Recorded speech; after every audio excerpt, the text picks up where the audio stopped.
So the U.S. government just threatened to trigger something they're actually calling Economic D-Day. Yeah, that's the literal phrase they're using. Right. Economic D-Day to just completely cripple Iran. Yeah. And they're launching these sweeping... Yep, that's the one. And we're really examining how massive, complex structures, I mean, everything from global trade and immigration law all the way down to the NFL are just filled with these hidden dependencies and, tiny legal ambiguities. And massive unintended consequences. Exactly. But before we get into the weeds, I think we need to quickly set some ground rules for this one. Yeah, absolutely. Because, there is incredibly heated, polarizing rhetoric coming out of the administration right now regarding both immigration and international sanctions. Right. And our goal today, we have to be clear, our goal is not to debate the politics of those moves. No, not at all. We are here purely to look at the structural mechanics of how these policies actually operate on the ground, the underlying strategies, and the real-world impacts, exactly as they are reported. We aren't endorsing any specific political viewpoint here. Right. I'm really glad you said that. So with that in mind, I want to jump straight into that first topic because the sheer mechanics of it are just fascinating to me. It's a huge move. It is. We're looking at international politics, specifically how a superpower attempts to project dominance globally, only to run face first into deep pre-existing economic realities. So the Trump administration is rolling out this highly aggressive new campaign aimed at Iran's economy. Yeah, so Treasury Secretary Scott Bessent has launched what they're calling Operation Economic Outcast. Operation Economic Outcast. Right. And this is a very significant escalation. I mean, it adds to more than 1,000 sanctions that have already been imposed on Iran over the years. Wow, 1,000. Yeah. And now the Treasury is threatening these severe penalties across multiple sectors. We're talking digital assets, technology transfers, global shipping, aviation, even the trade of gold. The trade of gold? Yeah. The rhetoric is clearly designed to sound like a complete and total economic blockade. But, and this is where it gets so interesting, the newsletter highlights this massive vulnerability in the strategy, and that vulnerability is China. Right. Because U.S. officials openly acknowledge that China buys more than 80% of all Iranian oil exports. 80%. Yeah, 80%. And the reporting cites figures from Kepler showing that in August of 2026, China was still importing over 500,000 barrels of Iranian oil every single day. 500,000 barrels a day. Every day. So the Chinese banking sector and its trading networks are essentially the financial plumbing that's keeping the Iranian government afloat. Yet Washington is deliberately avoiding targeting the major Chinese banks. Yeah, and the mechanism of how they're applying these sanctions, it really reveals the actual strategy here. How so? Well, the U.S. Treasury is actively going after the shadow fleet, which are the Chinese tankers that physically move the oil. Okay, so the ships themselves. Right. They're targeting smaller logistics firms and intermediary companies based in Hong Kong. But they are exercising extreme restraint when it comes to the prominent Chinese state-owned banks and major corporations. The ones that actually matter to the global economy. Exactly. The ones deeply integrated into the U.S.-led global financial system. Former U.S. diplomat Daniel Freed, he summed it up in the reporting by saying, the rhetoric was ferocious, but the punch, less so. The punch, less so. I love that. And that restraint is what makes the newsletter editor's analogy just so brilliant. They asked if this strategy is basically like meticulously locking every single window in your house, but leaving the front door wide open. Yeah. And I have to push back a little on the viability of this plan. I mean, if you declare Economic D-Day, which again is the literal language being thrown around here, Right, yeah. but you refuse to cut off the primary buyer of the oil, is this just political theater? Like, how does this actually accomplish the goal? Well, former Treasury official Kerry Bitsoff argues there is a very specific calculated long game buried in that restraint. Okay. The underlying goal is to threaten China loudly enough that Beijing quietly changes its import behavior. But you have to structure the penalties in a way that gives China the political and economic room to actually adjust. Oh, I see. Because if the U.S. were to sanction a major Chinese bank, like cutting them out of the SWIFT system, it would immediately force a massive retaliatory U.S.-China economic showdown. Oh, and especially considering they are trying to avoid that exact scenario right now ahead of an expected visit from Xi Jinping to Washington next month. Exactly. That upcoming visit really dictates the timeline here. You leave the massive systemically important banks out of the crosshairs for now to just avoid a total diplomatic collapse. Right. The inherent risk, however, is that if Beijing assumes Washington will never actually risk the economic fallout of sanctioning their major institutions, well, then Operation Economic Outcast just turns into a global game of whack-a-mole. Yeah, you dismantle one Hong Kong shell company and 3 more are incorporated the next morning. Right, and the 500,000 barrels of oil just keep flowing. That is just a perfect illustration of how a superpower's leverage is completely constrained by the literal physical reality of global supply chains. Absolutely. And that unseen vulnerability actually ties into another border situation where the U.S. might be, well, overestimating its own hand. Yeah, we're seeing a very different kind of unspoken global leverage play out right now with our northern neighbor. Canada. Right. Ontario Premier Doug Ford is threatening to fundamentally disrupt the U.S. power grid in retaliation against President Trump's proposed tariffs on Canadian goods. Which is wild because we usually think of trade wars as physical things. You know, we picture steel beams or automotive parts, lumber. Right. Trucks backed up at the border. Exactly. Things that literally get stuck at a customs checkpoint while diplomats argue over tariff percentages. But you can't hold electricity at a border crossing. No, you can't. It doesn't sit in a warehouse. It's instantaneous physics. So how does a threat involving the electrical grid reshape economic diplomacy? Well, it completely alters both the timeline of the impact and the severity of the leverage. Because Doug Ford is threatening to either significantly raise prices or outright shut off electricity exports to the U.S. market. Shut it off completely. Right. And this isn't some empty geopolitical abstraction about manufacturing jobs 5 years from now. This is a threat that directly impacts an estimated 1.5 million homes and businesses. Wow. 1.5 million. Across Michigan, New York, and Minnesota. You have to remember, Ontario's electrical grid doesn't just sit next to the U.S. grid. It is deeply enmeshed with it to maintain stability. Yeah, and the numbers the report pulled are just staggering. Look at what happened just last year during that major heat wave on July 3rd, 2025. Oh, yeah, I remember that. New York had to import 52 gigawatt hours of electricity from Canada. That was their highest daily interchange in months. Canadian electricity supplied roughly 9% of New York's total energy needs that single day. And when demand spikes like that during a severe heat wave, that cross-border electricity, it stops being just a tradable commodity. Right. It's not just commerce anymore. No, it becomes an essential survival mechanism. It is the literal difference between the lights and air conditioning staying on and rolling blackouts across major American cities. And Doug Ford is acutely aware of this mechanical dependency. He explicitly stated that if the administration continues trying to dismantle Canadian manufacturing, the president, quote, better have a pack of batteries. Better have a pack of batteries. I mean, it is such a visceral way to phrase it. It really is. And it distills a broader truth about how the world works. Geopolitical bluster and tariff threats, they often mask these unbreakable practical dependencies. Yeah. The U.S. government might argue they hold all the leverage in a manufacturing dispute, but the physical infrastructure of the North American electrical grid dictates a completely different reality. The physics of power lines will always override political rhetoric. Always. Okay, so we've just seen how international policies clash with physical realities on the grid. I want to shift gears and look at how domestic border policies clash with the actual legal mechanisms used to enforce them. Okay, yeah. Because the newsletter outlines this massive new initiative coming from the State Department and the Department of Homeland Security. Right, so the administration is preparing what could become the largest mass visa revocation in American history. In history. Yes. They are targeting up to 200,000 B1 and B2 business and tourism visas. 200,000. Yeah, and these were issued over a decade, between 2016 and 2026. And they're specifically focusing on foreigners who subsequently entered the U.S. and applied for asylum.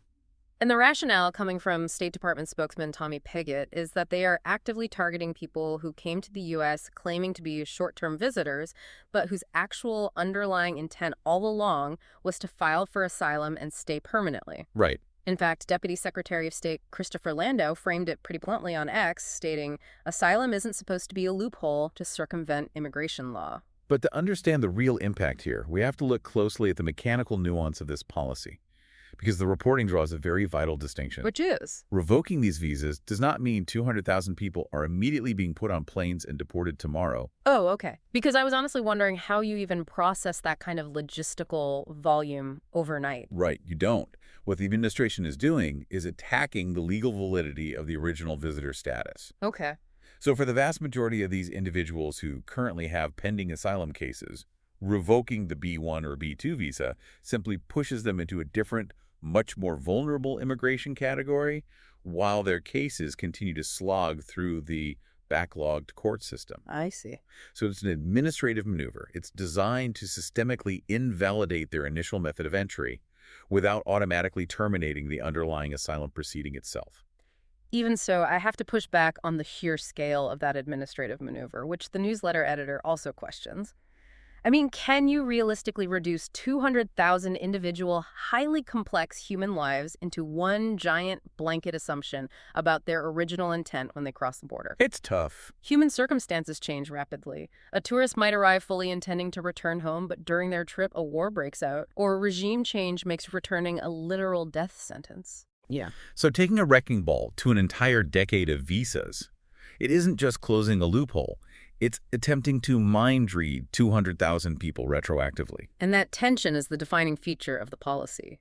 The federal government is trying to slam shut what they view as a massive entry loophole using this incredibly blunt, sweeping instrument. Right. But, and this is where it gets fascinating, while the federal government focuses on these massive national sweeps, local officials are quietly exploiting tiny legal ambiguities to subvert state laws entirely. Yes, this situation in Illinois is a perfect example of that. Exactly. So a joint investigation by Wired and Injustice Watch uncovered a deeply hidden practice. Back in 2017, Illinois passed the Trust Act, which essentially codified the state's status as a leading sanctuary state. Exactly. The core function of the law restricts police and other local agencies from assisting federal deportation efforts unless there is a signed federal criminal warrant. Right. But the investigation found that prosecutors in roughly 1 out of every 6 Illinois counties were secretly sharing defendant information with ICE anyway. 1 in 6. Yeah. We are talking about states' attorneys handing over home addresses, photographs, upcoming court dates, release information. And they were doing this often without the defendants or their defense attorneys having any clue it was happening. Which is crazy. I just don't understand how this happens under a law designed specifically to prevent it. Well, the practice thrives in a very specific structural gray area of the Trust Act.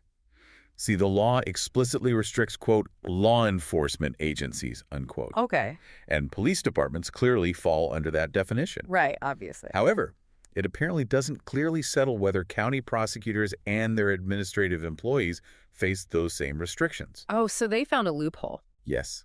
Some prosecutors argue they are officers of the court, not police, so the statute doesn't apply to their internal emails. Furthermore, unlike police departments, states' attorneys aren't required by the state to file annual reports proving their compliance with the Trust Act. Wow. And to understand the human cost of that legal ambiguity, look at the story the reporters uncovered about Rolando Perez Samayoa. Yeah, that was heartbreaking. He was facing a standard DUI case in Marion County. The assistant state's attorney handling his prosecution quietly sent his information, his hometown, his upcoming court date, his police report directly to a Homeland Security Investigations agent. Just emailed it to us. Just emailed it. And the direct result of that single email is that 3 weeks later, federal agents arrested Samayoa outside his home, took his 17-year-old son into custody, and eventually removed both of them to Mexico. Gosh. Samayoa thought he was just navigating a local traffic offense. He had absolutely no idea the prosecutor orchestrated his deportation behind the scenes. And, Lake County State's Attorney Eric Reinhart strongly condemned the practice. He explicitly forbade his office from participating in it. Okay, so it can be stopped. Right. And his stance proves that sharing this information with ICE was a deliberate, localized choice by these other prosecutors. It was not some unavoidable federal mandate they were forced to comply with. Right. Reinhart's explanation gets to the fundamental foundation of the justice system.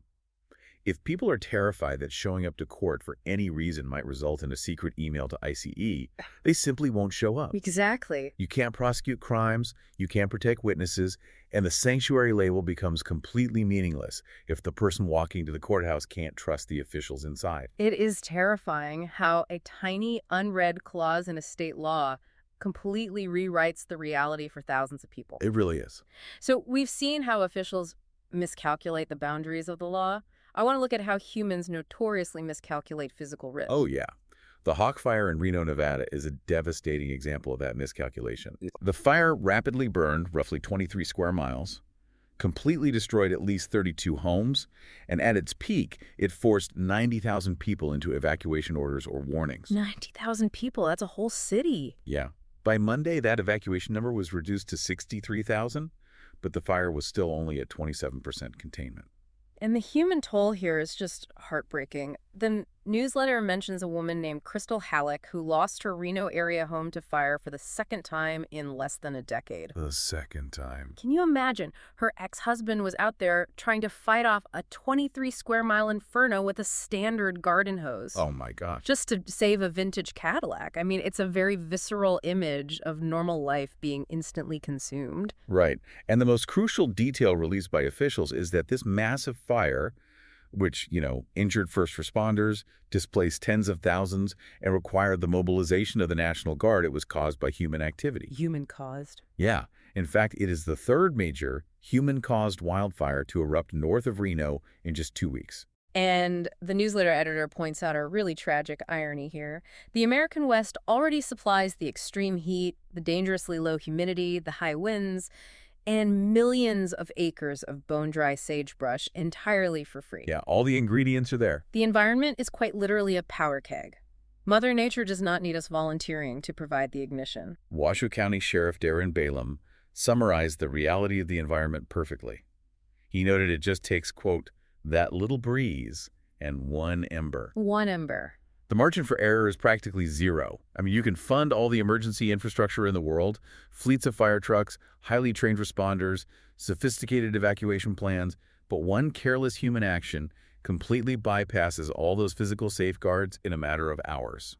It's so true. We miscalculate the immediate visible risks around us constantly, like tossing a spark into dry brush. But I'm looking at this next piece of research regarding the NFL, and it shows how terribly we miscalculate long-term invisible risks. Oh, the CTE study. Yeah, I need you to unpack the science on this new CTE study for me. Because for years, every time a new study on chronic traumatic encephalopathy came out, the headlines claimed that 90+% of former football players had this degenerative brain disease. Right. It was always a huge number. Yeah. And now, this major new study says the number is 25%. How did the medical community get this so wrong for so long? Well, the massive discrepancy comes down to fixing a fundamental flaw in the epidemiological data, specifically something called selection bias. Selection bias. Okay. So a lot of the terrifying headlines we've read over the last decade were based on research from Boston University's Unite Brain Bank. They found CTE in 93% of the brains they examined. 93%? Right. But the underlying flaw with that data set is that families generally only authorize the donation of a player's brain if they already suspect something is terribly wrong. Oh, of course. Right, so if the player was suffering from severe memory loss, volatile mood swings, or cognitive decline before they died, the family sought answers. So the researchers were essentially only testing a population of people who were already highly likely to have the disease. Exactly. You can't take that 93% rate and apply it to every guy who ever played a snap on Sunday. No, you can't. It was a clinical sample, not an epidemiological baseline. Huh. So researchers at Mass General Brigham and Harvard Medical School tackled this problem by completely changing how they measured the risk. Okay, what did they do differently? In a massive new study published in the BMJ, they didn't just look at donated brains. They identified every single player who had appeared in at least one NFL game since 1949. Wow, every single player. Yeah. And they took that entire population and built a comparison model against official death records, analyzing how often neurodegenerative diseases were listed as a cause of death. Oh, I see. So by comparing the broader population of all players to those death certificates, they established a mathematical certainty. They concluded that even if you assume the absolute most conservative estimates for the unknown cases, you cannot get the number lower than 25%. 1 in 4. 1 in 4 former NFL players who died between 2016 and 2021 had CTE. Right. And lead author Dr. Daniel Dineshvar stresses that 25% is the absolute floor, the low end, not the ceiling. Okay. They closed the statistical loophole that allowed the league to dismiss earlier studies as skewed. But there are important caveats that Dr. Randall Chestnut, a neurological surgeon, points out. Okay, what are they? Well, the players whose brains were donated died at an average age of about 66. 66? Yeah. This means their careers took place in an era long before the NFL implemented modern concussion protocols, practice limits, and changes to kickoff rules. Right. The game they played in the 70s and 80s was structurally fundamentally different than the game we see on TV today. Exactly. Furthermore, the researchers are very careful to note that CTE shares outward symptoms with other highly treatable health issues, like severe sleep apnea or high blood pressure. Oh, that's interesting. Yeah, they want to ensure living players don't read this study and just assume their cognitive fate is sealed. A former player might be struggling with memory issues simply because they haven't had a proper night of sleep in 5 years, not because they have irreversible brain damage. That's a really important distinction. But still, once you establish 25% as the undeniable mathematical floor, the entire paradigm of the sport shifts. It does. We can no longer debate whether the game is dangerous or if CTE is just a media exaggeration. The only valid conversation left is asking how much modern rule changes can actually reduce that baseline risk. Right. If 1 in 4 players from that era died with a degenerative brain disease, simply saying, oh, we're making the game safer, that isn't a sufficient end to the discussion anymore. No, it forces a level of accountability based on undeniable reality rather than assumed or biased data. And, if we look back at everything we've unpacked today, that is really the defining thread tying these stories together. How so? The world doesn't operate based on the pristine blueprints we draw up. It operates in the messy margins. Yeah. We saw it with the massive geopolitical loopholes, deliberately left open for China to avoid an economic meltdown. We saw it in the physics of cross-border electricity overriding the rhetoric of a trade war. Right. We saw federal agencies trying to close an asylum entry loophole, while local prosecutors quietly exploited a legal gray area to subvert sanctuary laws. And finally, we saw scientists closing a statistical gap to finally understand the undeniable baseline risk of our most popular sport. It's incredible how much of our daily lives are dictated by the fine print we aren't even reading. It really is. Which leaves me with a final thought I want to throw out to everyone listening. Think about that NFL study and how, for an entire decade, people were making massive assumptions about safety based on a flawed, self-selected data set. Now think about your own life, your own industry, your own business. What assumed risks or safeguards are you completely misunderstanding right now simply because you're looking at a biased data set? How often are you meticulously locking all the windows in your own life, completely blind to the fact that the front door is wide open? That's a great question. Keep questioning the blueprints, keep looking for the reality on the ground, and we will catch you on the next deep dive.